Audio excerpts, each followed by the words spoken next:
I'm Anthony from Hawkeye Rides, and I'm going to go over some pros and cons, the competition, and the problem that I have with the 2025 Volkswagen Atlas Peak Edition in deep black pearl. Last year, we got a refresh. They dropped the VR6 engine, which we lost 7 horsepower. We gained 7 pound-feet of torque. This turbocharged engine gets 34 more horsepower than the prior. The front is going to be unique to the Peak Edition, which I like that. So it's gonna have a more off-roadsy approach with standard LED headlights and standard adaptive front lighting, which is a pro, because if you're comparing this to Honda, Toyota, Hyundai, Kia, none of them will have this at the price that you're at. Integrating into the 4 horizontal bars for the enlarged grille with the light bar that's going to be on top of the illuminated Volkswagen badging. Satin aluminum will be on the center of the lower bumper, coming into the air pocket with front and rear parking sensors, and this is the SEL technology, just adding the aesthetics to the exterior, which is a con to me because it doesn't actually increase towing, increase ride height, or anything for the off-roads look, except for changing out the tires from a 20-inch that you would get normally on the SEL with technology to giving us these 255/60 on all 4 corners. Now, the base trim will not get the light bar, and going into the SEL Premium, we'll get the horizontal bars all with the glossy black, and all trims will receive the 2.0 liter inline 4-cylinder turbocharge. That's producing 269 horsepower with 273 pound-feet of torque paired to an 8-speed Tiptronic automatic transmission. Now that's up 15 pound-feet of torque as well, and in the front you're going to notice that X design from the glossy black of the bumper. That's unique to the Peak Edition, as well as getting the blacked out badging, Peak Edition on the side, integrated LED turn signals with the gloss black on the side view mirror, and on the roof rails it's going to be unique because this is the trim that you get the satin, dark satin silver to set it apart, with 4.5 feet long and 3 feet wide of a pano moonroof, which is wider than the 2023 model, and it starts on this trim. Towing is still at 5,000 pounds, which is awesome because it doesn't change even though we went from a V6 to a Turbo 4. Because in the prior, the Turbo 4 would not be able to tow as much. But that leads me to the problem with the Peak Edition. When you go into Honda, they change out the suspension so it's a little bit more off-roadsy. They throw in a skid plate. When you go into Kia, you get increased towing capacity. Every vehicle that has an off-road variant has something more unique instead of just aesthetics. Volkswagen, what are we waiting for? Throw in 6,000 pounds of towing. And the Nissan Pathfinder Rock Creek does the same thing, except you have better towing capabilities because that's at 6,000 pounds, making it the best for a third-row SUV. I like that we're getting standard 4Motion as well as standard LED taillights that integrate into the Volkswagen badging. The lower has the fake exhaust outlet tips, which I don't like this myself. I do like the grille pattern in between. And you're not getting a 360-degree reverse camera. You have to go up the tier. But one nice thing that they do is you're going to have the same aesthetic look for the lights for the front and the rear. So it mimics the vehicle on both sides. So you know what vehicle it is. But then on the con, Peak Edition, 6.3 inches of clearance. That's on all trims. When you go into any competition, typically you're going to be over 8 inches of clearance, and that's what you kind of would expect for something that's going to have the off-roadsy look. I think it ticks the box for the style elements, but it doesn't nail it with performance and what it should do for off-roading capabilities. But I mean, let me know your thoughts on that. As for the VR6 going into this Turbo 4, you're going to feel a little bit different in the drive. It does feel a little bit heavy, as I have test drove the 24 model. We have a few reviews on that. But in the same aspect, you're only losing 7 horsepower, and you're gaining 7 pound-feet of torque. So it actually pushes you back a little bit more so, because the torque is really what you're feeling when you're doing that off-the-line performance. Power liftgate going into 20.6 cubic feet of storage. It does sit up a little bit, but because it's less than 7 inches of clearance, it makes it pretty easy to get inside. You have a little bit of a storage nook on both sides with bag holders, LED interior lights. Underneath the floor, gets more storage, and you can put that privacy cover with a spare tire tucked underneath. So I like how they still utilize the storage capacity. A 12 volt is going to be right here, so it is going to be a little bit tighter, but you could fold down these seats at a 50-50 split. That will increase the cargo capacity to 55.5 cubic feet. Unfortunately, to get the 96.6 cubic feet of storage, you have to come back here. You have to pull the lever here, in which it's a little bit heavy. You'll fold down flat to maximize the cargo capacity to the Atlas Peak Edition. The key fob for the Peak Edition Atlas. 10-way power seat adjustment for the driver is standard with the VTEC leatherette seating. You get the unique stitch work because of the Peak Edition, but no Peak Edition badging. Heated front seats. Leather starts on the SEL. SEL R-Line Premium will have a massage seat function for the front, and all the headrests will have a cushion for it and memory seats. Because the vehicle was refreshed last year, it's just a carryover for the interior. Peak Edition, I think it looks cleaned up, and they really stress that orange stitch work. Let's fire it up.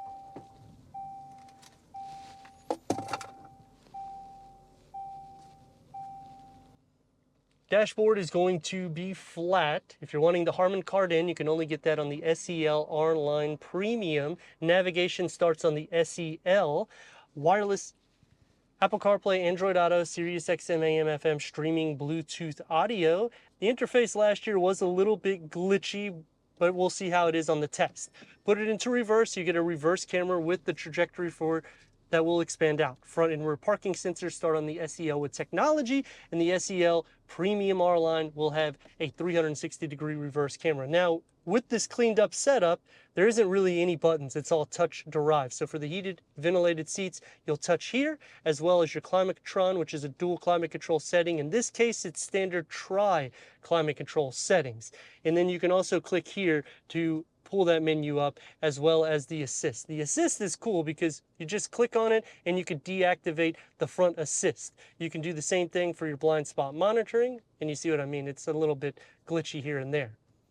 Gloss black will be in the center. The contrast stitch yet again comes into play, but none of that is on the dash. It does have a matching look to it with this, but I think that if they did the gray, the darker gray, it would look a little bit better. Let me know your thoughts on that. Slide this open and it's going to reveal a standard wireless charging pad, USB ports with a full pass-through, which I am a huge fan of that, as well as giving us a USB port right here. So if you want to add a dash cam, you can integrate it kind of right here and you don't have to run any wires.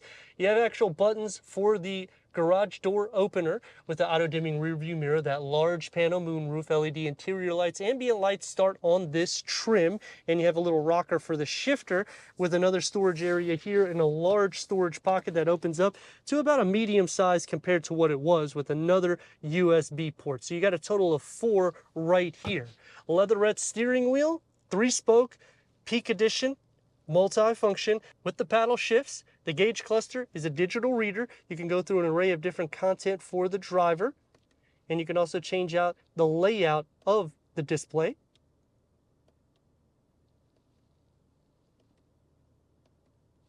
As well as different driving modes, which you could click here, and you have a ton of them, including the sport, off-road, which this is not really meant for that, but you got the look, and you can custom it as well to make it as driver friendly for you. I think the side is a little bit more unique because you have these dual air vents set up, so it just gives you a lot of air through the interior of the cabin for the front. Dashboard and door panel configuring together nicely, and it keeps the same stitch. It's perforated here. One touch up and down for the windows. You got a little storage pocket here for the grab handle, as well as a deep storage pocket. Leg space is not going to be an issue. It is driver focused, but they do a good job carving out storage everywhere, as well as headroom. For the second row, this is the opening that you have to fit 2 more or 3 when you move these cup holders up and this armrest. Third climate control is standard. Heated rear seats start in the SEL. This home plug starts on the SE with technology, with USB ports, air vent storage behind both of the front seats. Leg space is good, and you can also adjust this forward, which would make it where I can't fit. Or you can just leave it back like this, because in a second you're going to see I can actually fit back there. Moving the lever so I can recline, I would not be able to fit back there this way. Now the door panel starts with the manual sunshades for the SEL with technology. You have that carbon fiber look that comes into play with the leather red. You get the contrast stitch, which I like that. 2 tiers of storage, and you actually have a little area here for the grab handle that can be storage. Sliding into the center, the floor isn't completely flat, but you have kind of your own feet space laid out. I would recommend using it here. This is a wide vehicle, so you have plenty of room to fit 3 in this area, and that way your knees are not sitting up, because if you sit like this, think about a 30-40 minute drive. You're going to be exhausted. As for headroom, it's not going to be an issue, and I'm at 6'3", and a lot of that is derived because you have such a large pano moonroof that's increased from the 2023 model. To go into the third row, pull here, it'll slide forward. It's new, so it's gonna be a little bit heavy to fit 2 more occupants with cup holders in the back. You have a little storage tray on both areas. These fold upwards like that. You get the contrast stitch in orange all the way back here, as well as 2 more USB ports with a larger storage pocket and kind of another little nook here with more cup holders, air vents on the side, the LED interior lights, and check out the headroom. It's literally one of the best in class, especially considering if you're wanting that off-roadsy look, you can accomplish that with this. Pull the lever, we're gonna put this back. It's not necessarily comfortable, but because it's so wide, I can actually fit with the seats all the way back in the position to make it comfortable for the second row. The Atlas SE with technology Peak Edition, all trims will have 269 horsepower and 273 pound-feet of torque paired to the 8-speed Tiptronic automatic transmission, which I'm a huge fan of that. But I dislike that we still don't have the VR6. I mean, let me know your thoughts in the comments about that. I understand we're getting 7 more pound-feet of torque, but we are decreasing 7 horsepower, and I get it. You're probably thinking, well, I mean, you're getting better MPGs. It's a turbocharged engine, so it's a little bit more playful. And if you're getting basically the same movement in the vehicle, what's the big deal? For me, longevity. Turbocharged vehicles, depending on how you drive them, it can build up a lot of carbon in the engine, in which they do not last as long as a naturally aspirated V6. Now on the Pro, they do have variants that you can still get this going into Kia, Hyundai, Honda. Toyota unfortunately has discontinued those, and they have more or less just given us a Turbo 4 hybrid throughout the trims, which is a pro and a con, but as you may or may not know, hybrid technology actually makes the engine work a lot more harder, meaning longevity may not be the case even though you're getting better MPGs.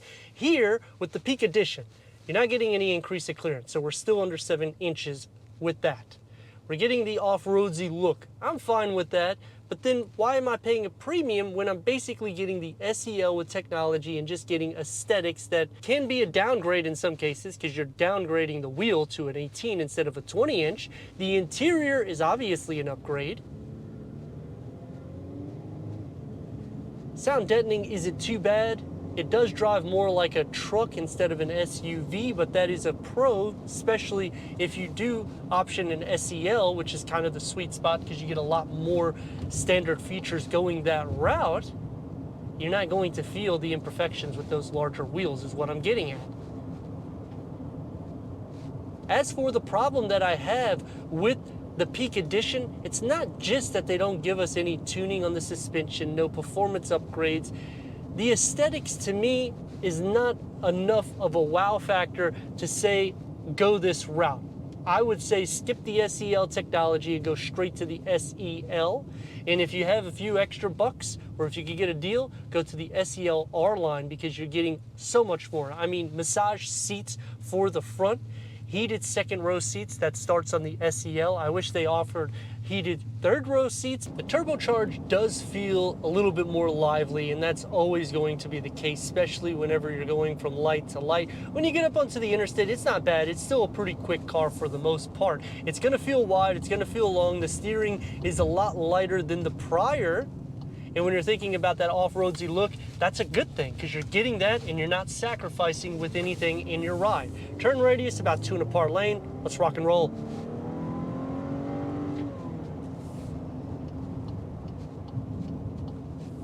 You get up to speed fine.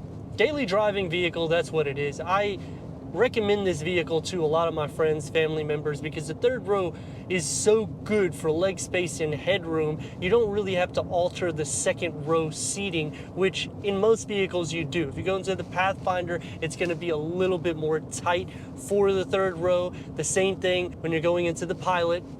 Kia and Hyundai, I think they do a good job, but again, that third row is just too tight for my liking. And when you're trying to get not such a large SUV, that's definitely going to be a pro. And the fact that we're getting some updates for 2025, considering we just got a full refresh. Typically, it's a carryover. That's awesome that they're throwing those updates in. And with the Peak Edition, it's unique to itself because you get the orange stitch work throughout. I would like to see more Peak Edition badging because you only have 2 on the exterior other than the SE badging that's on the rear. But I like that the front fascia is unique to the Peak Edition and it gives that X in the gloss black. So it looks more off-roadsy. Throwing it into sport mode,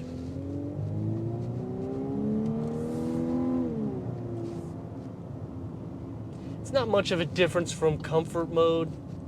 It does hold the gear a little bit more, but I think overall you're gonna have fun with this vehicle. It's family oriented, it's wide in the cabin, it has so many storage nooks throughout and charging ports throughout, because just in the front alone we have a total of 4. The second row you got another 3. The third row you got another 2.